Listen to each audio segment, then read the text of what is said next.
Hello students, welcome back to Rashtra Defense Academy. In this session, we will discuss English paper of CDS 2 2020. I have set B with me. In this part, we will discuss spotting errors of CDS 2 2020.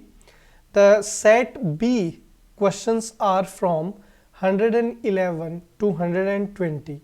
So let's begin. Now first of all we have to understand the directions. तो spotting error का traditional direction आया था paper में. Each item in this section has a sentence with 3 underlined parts labeled as A, B and C. आप जानते हैं spotting error के question में एक सेंटेंस मिलता है हमें और उसे 3 पार्ट में डिवाइड किया जाता है A, B और C. Read each sentence to find out whether there is any error in any underlined part and indicate your response on the answer sheet against the corresponding letter that is A, B और C. हमें sentence पढ़ करके ये देखना होता है कि जो लेबल्ड पार्ट है A, B और C उनमें किसी पार्ट में कोई ग्रामेटिकल एरर है या नहीं. अगर ए, बी और सी पार्ट में कोई ग्रामेटिकल एरर होता है तो वो ही हमारा आंसर बनता है और उसे ही हमें ए, बी या सी के तौर पर आंसर शीट में मार्क करना होता है. If you find no error your response should be indicated as D. अगर हमें ए, बी और सी पार्ट में कोई ग्रामेटिकल एरर ना मिले तो डी जो है वो हमारा आंसर होता है. That means no error. आइए शुरू करते हैं क्वेश्चन नंबर 1 से. पहला क्वेश्चन है he has been one of the most revered member of the committee of inquiry. No error, ये क्वेश्चन आया. तो यहाँ पे ध्यान दीजिए दोस्तों, he has been one dash the most revered member. Revered का मतलब होता है रेस्पेक्टेड. अब यहाँ पे ग्रामर के अंदर एक स्ट्रक्चर होता है. जब भी हम लोग वन का इस्तेमाल करते हैं तो वन के बाद में यहाँ पे हम लोग एक प्रेपोजिशन यूज़ करते हैं ऑफ. फिर यहाँ पे अगर हम कोई नाउन यूज़ करें तो नाउन हम लोग इस्तेमाल करते हैं प्लूरल फॉर्म में. और यहाँ पे हम लोग इस्तेमाल करते हैं वर्ब का. और वर्ब कैसी यूज़ की जाती है? सिंगुलर यूज़ की जाती है. तो ये स्ट्रक्चर बनता है. अब यहाँ पे अगर हम लोग ध्यान दें तो वन दी मोस्ट लिखा गया है तो यहाँ पे गड़बड़ हो गई. यहाँ पे वन के बाद में क्या आएगा? ऑफ. फिर आगे अगर हम लोग देखें तो दी मोस्ट ये एक सुपरलेटिव डिग्री का पार्ट हुआ. और आगे जैसे ही जाएंगे तो रेवर्ड के बाद में जो मेंबर है ये एक नाउन है. तो यहाँ पे मेंबर लिखना भी गलत हुआ. क्या लिखा जाएगा? मेंबर्स लिखा जाएगा. तो अगर हम लोग देखें क्वेश्चन नंबर 1 के लिए तो बी पार्ट जो है वो हमारा आंसर होगा. बी पार्ट में एरर है. क्वेश्चन नंबर 2 देखिए. Rahul asked me whether I was interested to joining the group for the trip. No error. Sentence का मीनिंग ये है कि राहुल ने मुझसे पूछा कि क्या मैं रुचि रखता था ग्रुप को ज्वाइन करने में ट्रिप के लिए. ये क्वेश्चन है. तो यहाँ पे आप ध्यान दीजिएगा दोस्तों, इंटरेस्ट जो वर्ब है उसके साथ एक फिक्स प्रेपोजिशन लगती है. तो ये प्रेपोजिशन का क्वेश्चन आपसे पूछा गया था दोस्तों. तो इंटरेस्ट जो वर्ब है उसके साथ हम लोग इन प्रेपोजिशन का इस्तेमाल करते हैं. तो यहाँ पे टू लिखना गलत हुआ. हमें लिखना पड़ेगा interested in joining the group. दूसरा तरीका एक और है इस क्वेश्चन को सॉल्व करने का. टू के बाद हम लोग हमेशा वर्ब की फर्स्ट फॉर्म का इस्तेमाल करते हैं. इसको हम लोग ग्रामर में इन्फिनिटिव के स्ट्रक्चर के नाम से जानते हैं दोस्तों. तो अगर आपको इंटरेस्टेड इन याद नहीं आया होता तो आप इस तरीके से भी इसको कर सकते थे कि Rahul asked me whether I was interested to join the group. तो दोनों तरीके से आप इसको सॉल्व कर सकते थे. और क्वेश्चन नंबर 2 के लिए सी पार्ट जो है वो हमारा आंसर बनेगा. आगे बढ़ते हैं. क्वेश्चन नंबर 3 पे ध्यान दीजिए. Where there is a will then there is a way is an old epithet. तो ये एक मुहावरा है, आपने सुना भी होगा, where there is a will there is a way, जहाँ चाह वहाँ रहा। तो आप जानते हैं जो भी इडियम्स होती हैं, मुहावरे होते हैं, इनमें हम लोग कभी भी कोई चेंज अपनी तरफ से नहीं कर सकते, ये नो चेंज होते हैं ग्रामर में। तो where there is a will there is a way ये मुहावरा है, आपने देन एक्स्ट्रा लगा दिया तो यहाँ पे ये गड़बड़ हो गई। एक चीज़ और ध्यान दीजिए, यहाँ पे दिखा हुआ है इज एन ओल्ड एपिथेट, तो ये शब्द गलत है। मुहावरे के लिए करेक्ट स्पेलिंग होता है एपिग्राम। तो मेरे हिसाब से यहाँ पे बी और सी दोनों में एरर है, लेकिन अगर ज़्यादा नज़दीकी तरीके से इसको ऑब्जर्व करें तो यूपीएससी बी ऑप्शन इसका आंसर अलॉट कर सकता है। तो बी पार्ट में एरर है, देन नहीं आएगा, लेकिन ये वर्ड भी गलत है, आप ध्यान दीजिएगा इसका भी। क्वेश्चन नंबर 4 आपको दिया हुआ है, Indian feminism grew out of the women's movements of the late 19th century reached full maturity in the early 20th century, no error। Sentence का मीनिंग ये है कि इंडियन फेमिनिज्म, भारत के अंदर जो महिलाओं को लेकर के सहानुभूति थी, वो महिलाओं के आंदोलन जो लेट 19th सेंचुरी में शुरू हुए थे उनके कारण हुए, और वे अपनी परिपक्वता तक पहुँचे 20वीं शताब्दी के शुरुआती दौर में। ये सेंटेंस का मीनिंग। तो यहाँ पे ध्यान दीजिए दोस्तों, ये इंडियन फेमिनिज्म जो है वो किससे निकल के आया है, विमेन के मूवमेंट से निकल के आया है। तो यहाँ पे हमें एक कनेक्टर चाहिए जो आगे वाले पार्ट को जोड़े। तो यहाँ पे इंडियन फेमिनिज्म, यहाँ हमें प्रोनाउन की ज़रूरत पड़ेगी जो जोड़ेगा, और हमें दैट या विच जैसे रिलेटिव प्रोनाउन का यहाँ पर इस्तेमाल करना पड़ेगा। दैट और विच यहाँ पे किसके तौर पे प्रयोग होंगे, रिलेटिव प्रोनाउन के तौर पे। तो इंडियन फेमिनिज्म दैट या फिर which grew out of the women's movements, ये यहाँ पे हमारा आंसर बनेगा। तो क्वेश्चन नंबर 4 की अगर बात करें तो ए पार्ट में एरर था, ए ऑप्शन हमारा करेक्ट आंसर बनेगा। क्वेश्चन नंबर 5 देखिए, the greatest merit of democracy is that everyone feels free and can pursues his her interest, no error. Sentence का मीनिंग ये है कि सबसे बड़ा जो एडवांटेज है या जो अच्छाई है लोकतंत्र की, वो ये है कि प्रत्येक व्यक्ति स्वतंत्र है और अपने रुचि का कार्य कर सकता है। ये सेंटेंस का मीनिंग हुआ। अब यहाँ पे देखिए गड़बड़ हुई है। आप जानते हैं कि कैन जो है वो एक मॉडल ऑक्सिलियरी है। क्या है, मॉडल ऑक्सिलियरी है। थोड़ा सा अगर इसको सिंप्लीफाई करूं तो आप बोल सकते हैं कि ये हेल्पिंग वर्ब है। मॉडल्स हेल्पिंग वर्ब के तौर पे इस्तेमाल होते हैं।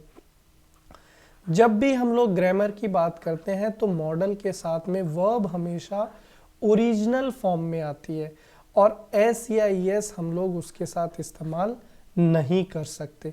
तो यहाँ पे परस्यूज लिखना गलत हुआ, हमें क्या लिखना पड़ेगा, परस्यू लिखना पड़ेगा। कि the greatest merit of democracy is that everyone feels free and can pursue his her interest.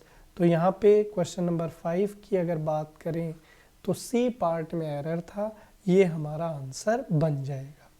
Question number 6 देखिए, all stake holders of education have the right to ask for accountability in every aspects of its implementation, no error.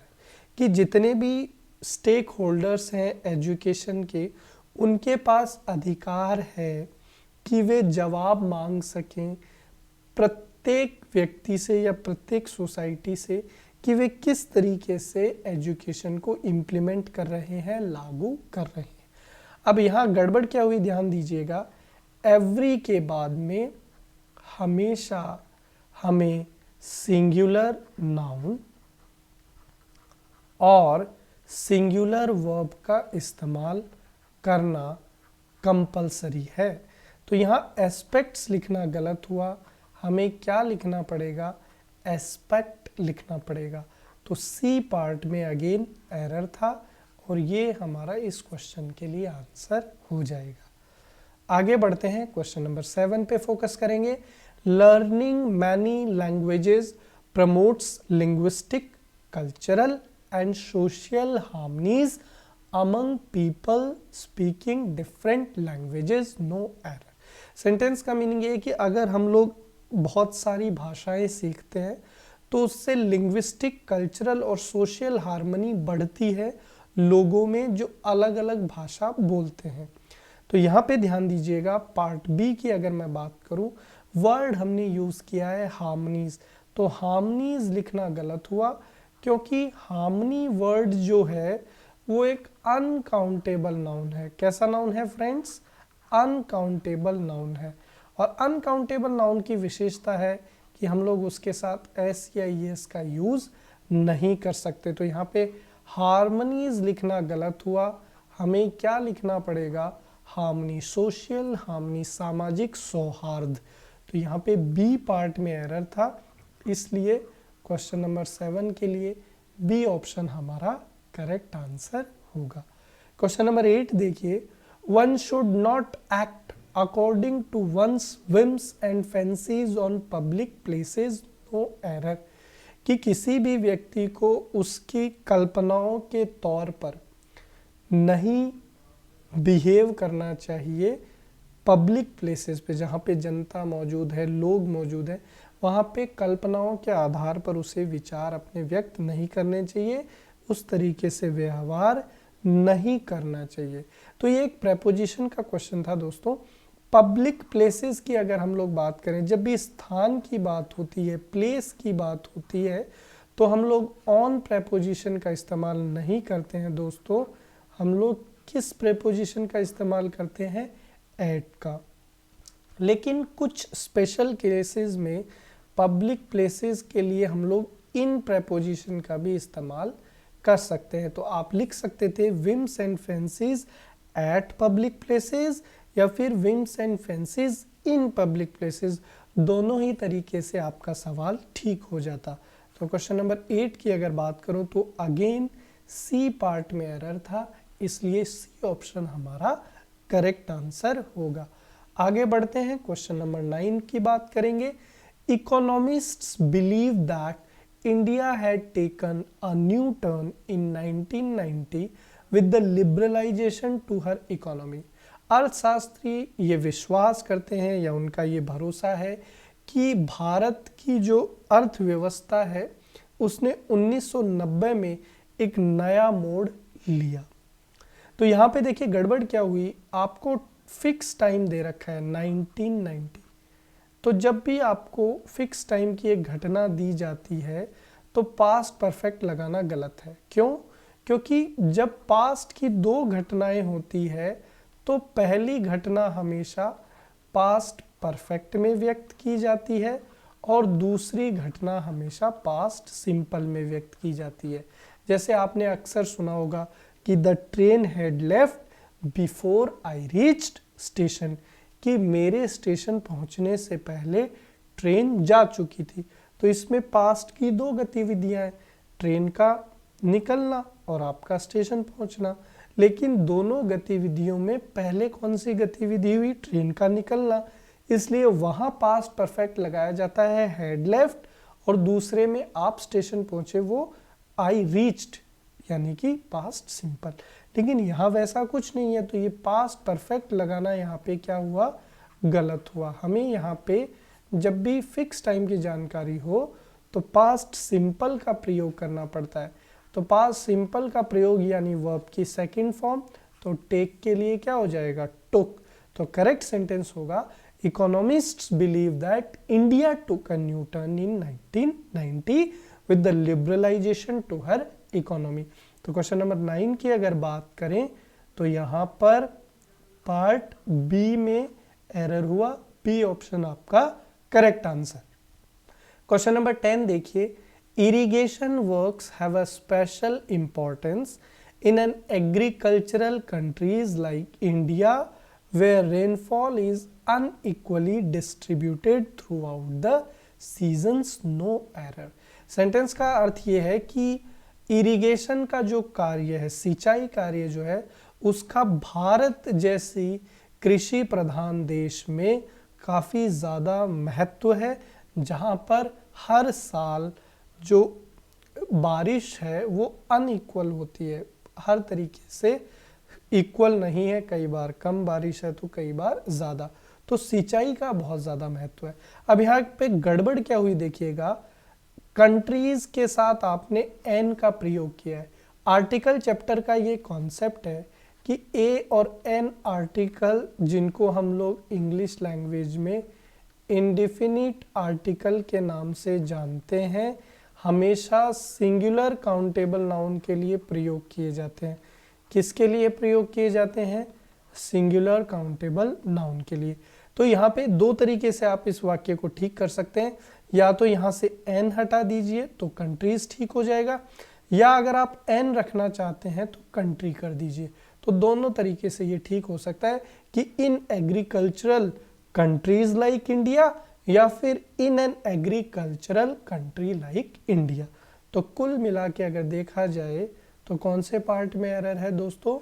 Part B में। तो question number 10 के लिए B option जो है वो हमारा correct answer होगा। Thank you so much students.